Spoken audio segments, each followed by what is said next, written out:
Hello students, success coaching classes में आपका स्वागत है। तो आज हम लोग डिस्कस करने वाले हैं क्लास 10th का साइंस का, जो आपको 16 दिसंबर को आपका प्री बोर्ड होने वाला है। उसके लिए मोस्ट इंपॉर्टेंट आपको सब्जेक्टिव क्वेश्चन बताने वाले हैं इस वीडियो में।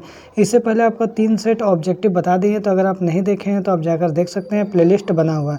तो आज हम लोग देखेंगे मोस्ट इंपॉर्टेंट सब्जेक्टिव जो आपका pre board plus final exam दोनों के लिए मोस्ट इंपॉर्टेंट होने वाला है। तो ये हमारा सब्जेक्टिव क्वेश्चन होने वाला है। तो चलिए हम लोग देखते हैं। सबसे पहला क्वेश्चन जो है, जो संतुलित रासायनिक समीकरण, जो चैप्टर नंबर 1 हमारा केमिस्ट्री का है, संतुलित रासायनिक समीकरण क्या है, रासायनिक समीकरण को संतुलित करना क्यों आवश्यक है। बहुत बार वेरी वेरी इंपॉर्टेंट क्वेश्चन है, कितना बार एग्जाम में रिपीटेड क्वेश्चन है, पूछा गया। तो इसका आंसर क्या लिखेगा, वैसे रासायनिक समीकरण जिसमें अभिकारक और उत्पाद में प्रत्येक तत्व की परमाणु की संख्या बराबर हो उसे संतुलित रासायनिक समीकरण कहते हैं। ठीक है, अभिकारक और उत्पाद दोनों का तरफ जो तत्व की जो परमाणु संख्या है तो वो बराबर होता है, उसी को हम लोग संतुलित रासायनिक समीकरण कहते हैं। ठीक है, पहला का तो यहाँ पर उत्तर यहाँ से यहाँ तक हो गया। अब रासायनिक समीकरण को संतुलित करना क्यों आवश्यक है, इसका उत्तर दीजिएगा यहाँ पे। जो द्रव्यमान के संरक्षण के नियम के अनुसार रासायनिक अभिक्रियाओं में अभिकारकों एवं उत्पादकों का द्रव्यमान समान होते हैं, इसलिए अभिकारकों एवं उत्पादकों के द्रव्यमान का समान करने के लिए समीकरण को संतुलित करना आवश्यक है। ठीक है, तो ये आपका मोस्ट इंपॉर्टेंट क्वेश्चन था, इसको जरूर आप याद कर लीजिएगा। ठीक है, सेकंड क्वेश्चन आप ये भी जरूर कर लीजिएगा, जो आपको बोर्ड एग्जाम फाइनल के लिए और प्री बोर्ड के लिए भी इंपॉर्टेंट है। ऊष्माक्षेपी एवं ऊष्माशोषी अभिक्रिया क्या है, एक एक उदाहरण दीजिए। ऊष्माक्षेपी जिसमें ऊष्मा निकलता हो, और ऊष्माशोषी इसमें हम लोग खुद ऊष्मा देते हैं। तो ऊष्माशोषी अभिक्रिया सबसे पहले हम लोग देखते हैं। तो वह अभिक्रिया इसमें ऊष्मा का अवशोषण होता है, उसमें हम लोग को ऊष्मा देना पड़ता है, उसको हम लोग क्या बोलते हैं, ऊष्माशोषी अभिक्रिया बोलते हैं। जैसे ये हमारा क्या है, एग्जाम्पल है। ठीक है, अब देखिए ऊष्माक्षेपी अभिक्रिया क्या, ऐसा कोई अभिक्रिया कि इसमें हम लोग ऊष्मा निकलता हो, तो वह रासायनिक अभिक्रिया है जिसमें अभिक्रिया के बाद ऊष्मा उत्पन्न होती है, ऊष्मा निकलता है, उसको हम लोग ऊष्माक्षेपी अभिक्रिया कहते हैं। ये हमारा इसका एग्जाम्पल है। ठीक है, तो ये भी हमारा बोर्ड एग्जाम के लिए वेरी वेरी इंपॉर्टेंट क्वेश्चन था, इसलिए हम लोग दे दिए।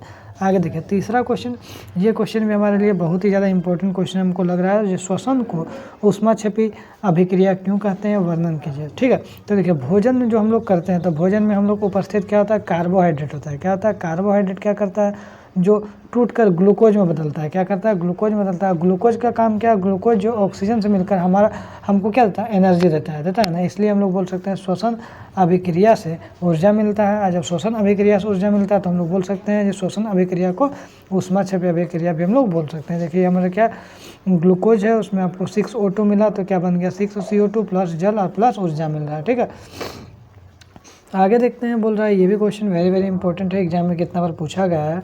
जो वियोजन अभिक्रिया को संयोजन अभिक्रिया के विपरीत क्यों कहा जाता है, इन अभिक्रियाओं के लिए एक एक समीकरण लिखे। देखिए वियोजन अभिक्रिया संयोजन के विपरीत क्यों कहा जाता है। संयोजन अभिक्रिया क्या बोल रहा है, 2 या 2 से अधिक अभिकारक मिलकर एक उत्पाद बनाता है। जैसे ए और बी मिलकर क्या ए बी बना दिया। ठीक है, लेकिन वियोजन अभिक्रिया क्या बोलता है, कोई भी एक जो अभिकारक या एक उत्पाद अगर टूटकर 2 या 2 से अधिक नया उत्पाद बना लेता हो। देखिए जस्ट एक दूसरे को उल्टा है कि नहीं, बोलेगा बिल्कुल उल्टा है। ये 2 या 2 से अधिक अभिकारक बन के एक उत्पाद बनाएगा, ये एक उत्पादक जो है वो टूटेगा, हमने अभिकारक जो है एक टूट के 2 या 2 से अधिक उत्पाद नया बना लेगा। तो जस्ट एक दूसरे के ये उल्टा है। ठीक है, तो चलिए हम लोग देखते हैं क्या लिखेंगे। संयोजन अभिक्रिया में 2 या 2 से अधिक पदार्थ, क्या बोल रहा है, 2 या 2 से अधिक पदार्थ संयोग करके एक नया पदार्थ बनता हो। क्या बनता हो, एक नया पदार्थ का निर्माण करता हो। जबकि वियोजन अभिक्रिया में क्या, एक ही पदार्थ, एक पदार्थ क्या होता है, टूट कर 2 या 2 से अधिक पदार्थ नया पदार्थ का निर्माण करता है। इसलिए हम लोग बोलते हैं वियोजन अभिक्रिया संयोजन अभिक्रिया के विपरीत कहा जाता है। इसे हम देखिए, ये 2 अभिकारक मिलकर के एक उत्पाद बना रहा है, तो हमारा क्या हो जाएगा, संयोजन अभिक्रिया हो जाएगा। हाइड्रोजन ऑक्सीजन मिलकर जल बन गया, लेकिन अब जल जो है वो टूट रहा है। एक उत्पाद देखिए टूट के 2 नया उत्पाद में टूट गया, हाइड्रोजन और ऑक्सीजन में टूट गया, तो हमारा क्या है, वियोजन अभिक्रिया हो गई। ये एग्जाम्पल है। ठीक है, देखिए एक क्वेश्चन ये भी इंपॉर्टेंट बहुत ज़्यादा है, जो विस्थापन अभिक्रिया एवं द्विविस्थापन अभिक्रिया में क्या अंतर है। तो चलिए हम लोग देखते हैं विस्थापन और द्विविस्थापन में। तो सबसे पहले विस्थापन अभिक्रिया देखते हैं। वह अभिक्रिया इसमें जिसमें कोई तत्व किसी यौगिक से दूसरे तत्वों को हटाकर उसका स्थान खुद ले लेता है और एक नया यौगिक बना लेता है, उसे हम लोग विस्थापन अभिक्रिया बोलते हैं। जैसे एग्जाम्पल देखिए, Fe + CuSO फॉर्मूला देखिए आपका क्या, आयरन है, और ये क्या हमारा कॉपर सल्फेट है। तो आयरन जो है ना कॉपर से अधिक अभिक्रियाशील तत्व है, ज़्यादा ताकतवर है। तो कॉपर को क्या करेगा, बोले कॉपर तुम साइड हट जाओ, साइड हट गया, ये फेरस सल्फेट बना लिया, क्या बन गया, FeSO4 बना। एक तत्व को उसके यौगिक से विस्थापित कर दिया, तो इसको हम लोग क्या बोलते हैं, विस्थापन अभिक्रिया बोलते हैं। ठीक है, अब द्विविस्थापन अभिक्रिया वह रासायनिक अभिक्रिया जिसमें दो अभिकारक अपने आयनों को अदला बदली करके नए पदार्थों का निर्माण करता है, जिसका गुण जो है मूल पदार्थों के भिन्न होता है। ठीक है, उसको द्विविस्थापन बोलते हैं। इसे देखिए, पहले आपका NaCl है प्लस AgNO3 है, क्या बन गया, AgCl बन गया। क्या था, NaCl था, लेकिन यहाँ पर देखिए AgCl हो गया, ये इसके साथ मिल गया। ठीक है, तो एक विस्थापित हो गया।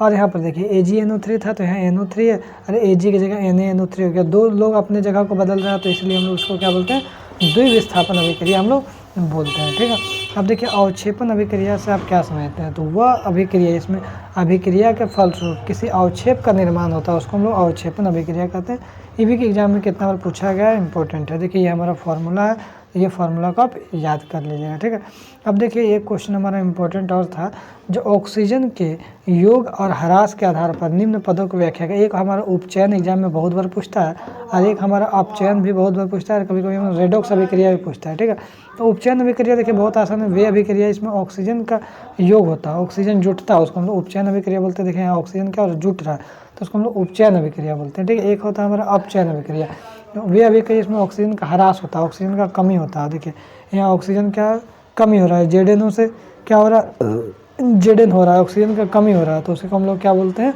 तो उसको हम लोग बोलते हैं ना अपचयन अभिक्रिया हम लोग बोलते हैं। ठीक है, तो इतना क्वेश्चन हम लोग रहने दीजिए, हमारे चैप्टर नंबर 1 से वेरी वेरी इंपॉर्टेंट क्वेश्चन था। तो इसी तरह से मोस्ट वीडियो आपको मिलता रहेगा इंपॉर्टेंट। फिर मिलते हैं नेक्स्ट वीडियो में। Thank you so much.